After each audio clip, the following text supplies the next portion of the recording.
Hello, and welcome to Booming at the Top of the Hill, a podcast for baby boomers who are the babies of the baby boom generation. Today we'll be talking about post-secondary education. We'll be looking at what's available, and we can also talk a little bit about how things have changed since when we were in high school. I want to start by talking a little bit about different levels of educational attainment as the government views them.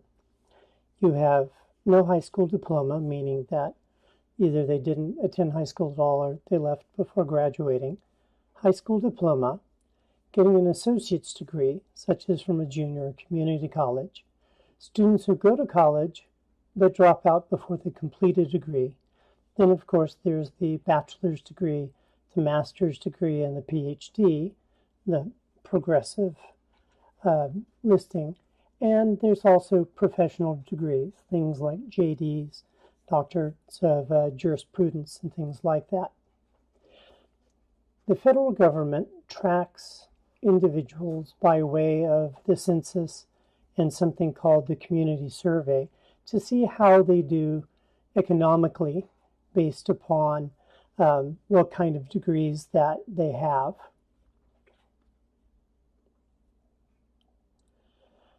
The Census Bureau, to begin with, compiles information about average annual earnings by the degree that you have. So if you are employed full-time, but you do not have a high school diploma, it's about $23,400 a year. 2011 is the latest year that they have compiled these numbers for. All workers, including part-time, earn on average about $18,900. You can look at all these numbers, and I'm not necessarily going to go through them that much. If you look at high school, an associate's degree, and some college, there's a little bit of a difference, as much as maybe about $8,000 difference per year. Not necessarily a lot of money if you're going to, for example, get an associate's degree at a for-profit institution where you're going to have a high tuition rate. The real jump goes between associates in some college to the bachelor's degree. I can remember when I graduated, a very long time ago, that with the bachelor's degree, you were probably going to make somewhere around $20,000, a little over that. So the bachelor's degree really has moved up. A master's degree gets you about $10,000 more per year.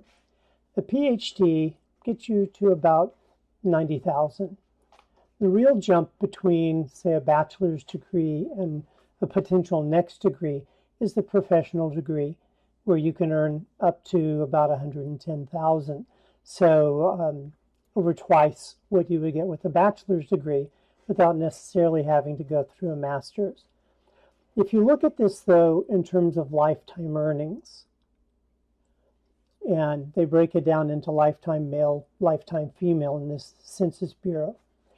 Without a high school diploma, you're going to be making about $1 million if you're a male, about $700,000 if you're a female, and I haven't read the differences in lifetime learning between males and females.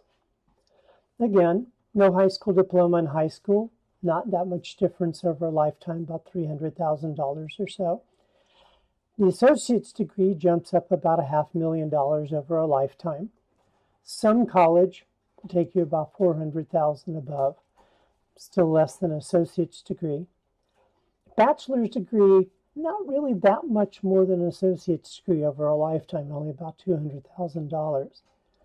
Again, the real jump is when you go up to professional degrees and PhDs.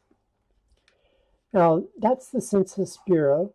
If you go to the Social Security Administration, and they don't differentiate on professional degrees, you'll see again, men and women make different amounts of money. This is 2015, so a little more current in terms of numbers. But again, you've got kind of the jump from high school to a bachelor's degree of about $600,000 over a lifetime. Master's degree is going to take you not quite double what you would get. Now, the reason I'm showing you all of these numbers is that they're the average. They're not necessarily the rule. I know of people who have high school degrees, maybe an associate's degree or certificate, who are making $50,000 to $80,000 a year. I also can remember when I graduated with my PhD, went out and got my first position, I was only making about $27,000 a year. So a lot of this is situational. When you're looking at, and this is maybe the take home from all of this, when you're looking at how far you want to go in education, and this is whether you're talking to your children or your grandchildren or you're thinking yourself as to what to do, you need to consider how much money it's going to cost to get the degree versus the amount of money you're going to get back from that degree. The bachelor's degree, $2.2 or so million over the lifetime, really differs between whether you're looking at a liberal arts degree, which may or may not earn a little bit less, versus a science degree where you perhaps will make a little bit more than that. And so how much money you want to put into this depends upon where you are in your life. I know when I was graduating from high school, the junior colleges, the community colleges weren't necessarily looking like the kind of place you wanted to end up in. Having spent over 30 years in higher education, though,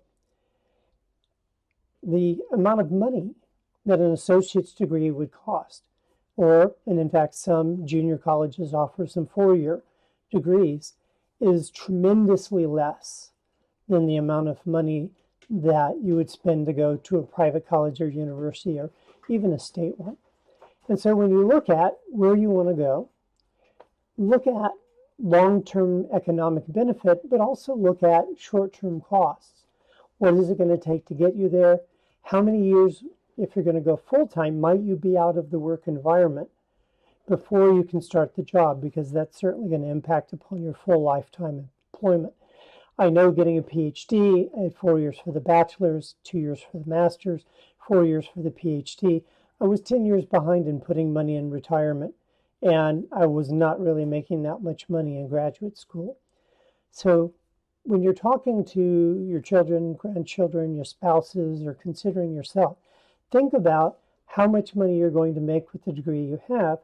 And if you're not necessarily going to make a lot, and you can go to Social Security Administration, you can also go to the Bureau of Labor Statistics, find out how much money you're going to make over your lifetime, and think about whether or not that's the kind of degree that you're going to spend the money to get, whether that's going to pay off in the long run.